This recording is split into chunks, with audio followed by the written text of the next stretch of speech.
நடப்பாண்டு காவிரி டெல்டா மாவட்டங்களில் குறுவை சாகுபடிக்காக மேட்டூர் அணை ஜூன் 12ஆம் தேதி திறக்கப்படணும். ஜூன் 12ஆம் தேதி மேட்டூர் அணை திறக்கப்பட்டால் தான் ஒரு 12 மாவட்டங்களில் காவிரி டெல்டா மாவட்டங்களில் குறுவை சாகுபடி என்பது நடக்கும். ஆனால் இந்த ஆண்டு மேட்டூர் அணையில் இருக்கக்கூடிய தண்ணீரினுடைய அளவு இன்றைய தேதியில் பார்த்திங்கன்னா 79 அடி தான் இருக்குது. காவிரி ஆற்றில் வரத்து என்பது ஒரு 1200 கனஅடி தான் தண்ணி வந்துக்கிட்டு இருக்கக்கூடிய சூழலில் தென்மேற்கு பருவமழையும் பெரிய அளவுக்கு இன்னும் தமிழ்நாட்டில் துவங்கலை. குறிப்பாக கர்நாடகத்தில் காவிரி நீர்பிடிப்பு பகுதிகளில் குடகு பகுதியில் இன்னும் தீவிரமான முறையில் தென்மேற்கு பருவமழை துவங்காத சூழலில் நடப்பாண்டு காவிரி டெல்டா மாவட்டங்களில் குறுவை சாகுபடி என்பது மிகப்பெரிய கேள்விக்குறியாக மாறி இருக்கிறது. குறிப்பாக காவிரி டெல்டா மாவட்டங்களில் கடந்த ஆண்டு உச்சபட்சமாக ஒரு 6 லட்சம் ஏக்கரில் குறுவை சாகுபடி என்பது நடந்தது. வழக்கமாக 3.5 to 4 லட்சம் ஏக்கர் வரைக்கும் சாகுபடி நடக்கும். கடந்த ஆண்டு 6 லட்சம் ஏக்கர் வரைக்கும் சாகுபடி நடந்த சூழலில் இந்த ஆண்டு குறுவை சாகுபடி ஏறக்குறைய நடப்பதற்கான வாய்ப்பில்லை என்கிற நிலைமையில் தான் இன்றைக்கு டெல்டா மாவட்ட விவசாயிகள் கலங்கி போய் நிற்கிறாங்க.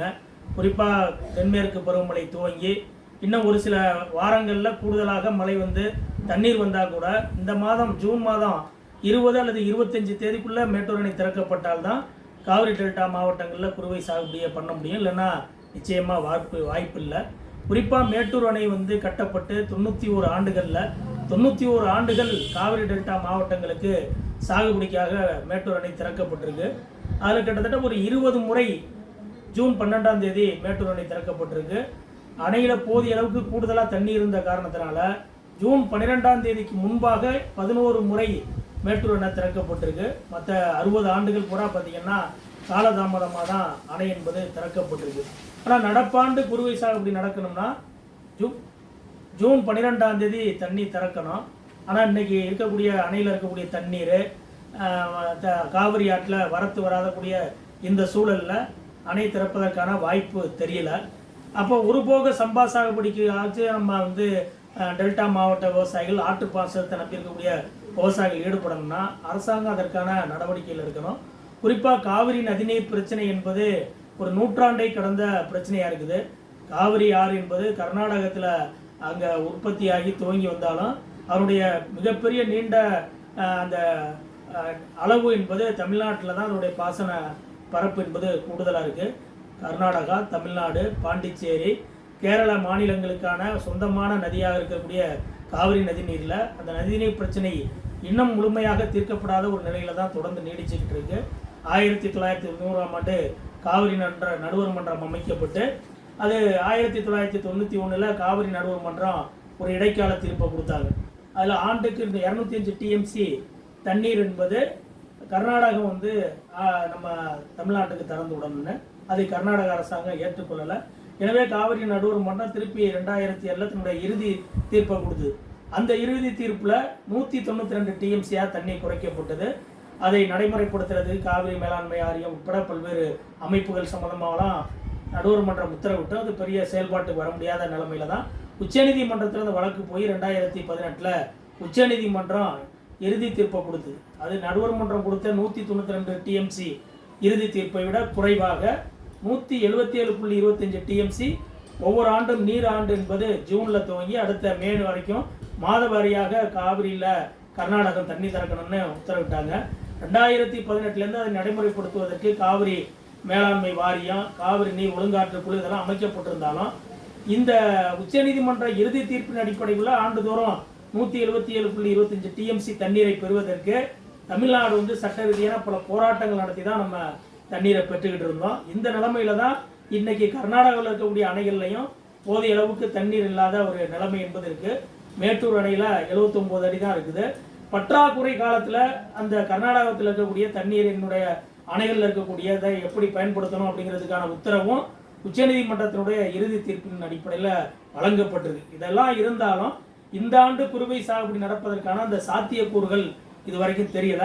ஒருவேளை தென்மேற்கு பருவமழை கூடுதலாக ஒரு சில நாட்கள் கூடுதலாக பெய்ந்து ஒரு வாரத்தில் அணைகள் கர்நாடகாவில் இருக்கக்கூடிய அணைகள் பூரா நிரம்பி அதுக்கப்புறம் தமிழ்நாட்டுக்கு மேட்டூருக்கு தண்ணீர் வந்தால் இந்த மாதம் இறுதி வாக்கில் அணை என்பது திறக்கப்படலாம். ஆனால் இன்றைய நிலைமையில் அதற்கான வாய்ப்பு தெரியாத நிலையில் தமிழ்நாடு அரசாங்கம் மாற்று ஏற்பாடுகளை செய்யணும்.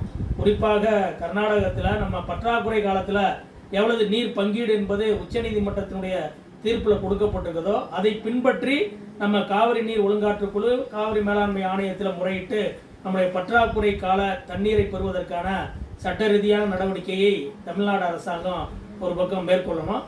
அதே போல அணையில் இருக்கக்கூடிய அந்த தண்ணீரினுடைய அளவு, அதே போல தென்மேற்கு பருவமழை எவ்வளவு நமக்கு கிடைக்கும் அப்படிங்கிற அதையெல்லாம் கணக்கிட்டு அணை திறப்பதற்கான ஒரு ஆய்வுகளை மேற்கொள்ளணும் மாநில அரசாங்கம்.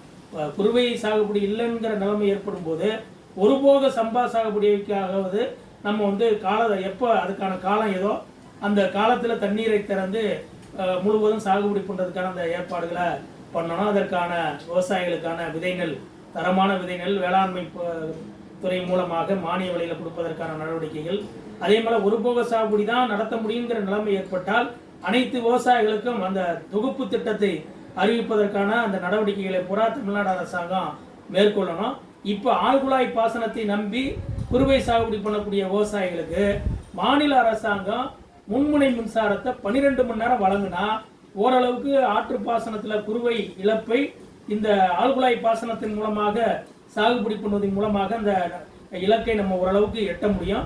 அதற்கு மாநில அரசாங்கம் குறுவை சாகுபடி பணியில் ஈடுபடக்கூடிய ஆழ்குழாய் பாசனம் மூலமாக ஈடுபடக்கூடிய அந்த விவசாயிகளுக்கு 12 மணி நேரம் மும்முனை மின்சாரம் கொடுப்பதற்கான அந்த நடவடிக்கைகள் சம்பந்தமாகலாம் மாநில அரசாங்கம் உரிய முறையில் காவிரி டெல்டா மாவட்டங்களில் ஒரு ஆய்வை நடத்தி விவசாயிகளுடைய கருத்துக்களையும் பெற்று நீரியல் வல்லுநர்களுடைய கருத்துக்களையும் பெற்று ஆக்கப்பூர்வமான நடவடிக்கைகளை மேற்கொள்ள வேண்டும் என்று தமிழ்நாடு விவசாய சங்கத்தின் சார்பில் மாநில அரசை வலியுறுத்துகிறோம்.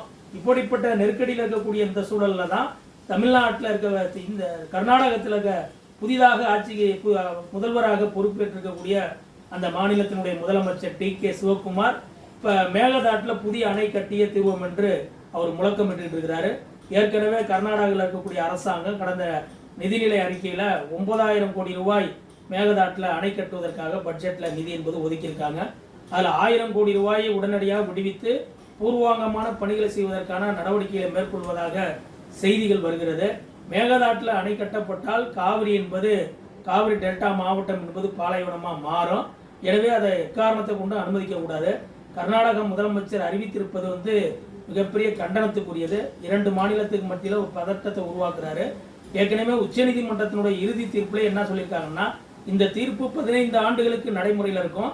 இந்த 15 ஆண்டுகளில் சம்பந்தப்பட்ட 4 மாநிலங்களும் காவிரி ஆற்றில் எந்த ஒரு புதிய அணைக்கட்டுகளையோ புதிய நீர் திட்டங்களையோ உருவாக்கக்கூடாது அப்படிங்கிறது தெளிவாக உச்சநீதிமன்றத்தினுடைய அல்லது காவிரி நடுவர் மன்றத்தினுடைய இறுதி தீர்ப்பில் வழிகாட்டப்பட்டிருக்கு, உத்தரவிடப்பட்டிருக்கு. அதற்கு நேர் எதிராக கர்நாடகாவில் இருக்கக்கூடிய முதலமைச்சர் டி.கே. சிவகுமார் 2 மாநிலங்களில் ஒரு பெரிய பதட்டத்தை உருவாக்குற மாதிரி மேகதாட்டில் நாங்கள் அணை கட்டியே தருவோம், அதை தடுப்பதற்கு எதிர்ப்பதற்கு தமிழகத்துக்கு உரிமை இல்லை என்பது சொல்வது மிகுந்த கண்டனத்துக்குரியது.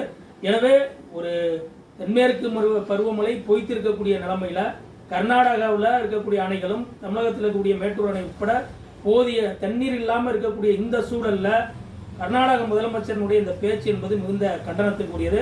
இந்த ஆண்டு குறுவை சாகுபடி என்பது காவிரி டெல்டா விவசாயிகளுக்கு மிகப்பெரிய கேள்விக்குறியாக மாறி இருக்கக்கூடிய சூழலில் தமிழகத்தில் இருக்கக்கூடிய அரசாங்கம் குறுவை சாகுபடி மேற்கொள்ளக்கூடிய அந்த ஆழ்குழாய் பாசனம் மூலமாக செய்யக்கூடிய அந்த விவசாயிகளுக்கான உதவிகளை மும்முனை மின்சாரத்தை 12 மணி நேரம் வழங்குவதற்கும் அடுத்து ஒருபோக சாகுபடிக்கு எப்படி காவிரி டெல்டா மாவட்ட விவசாயிகளுக்கு ஆலோசனை வழங்குவது, எந்த காலத்தில் தண்ணீரை திறப்பது உட்பட ஒரு ஆலோசனையை நடத்தி ஆய்வு நடத்தி அதற்கான நடவடிக்கைகளை மேற்கொள்ள வேண்டும் என்று தமிழ்நாடு விவசாய சங்கத்தின் சார்பில் வலியுறுத்துகிறோம்.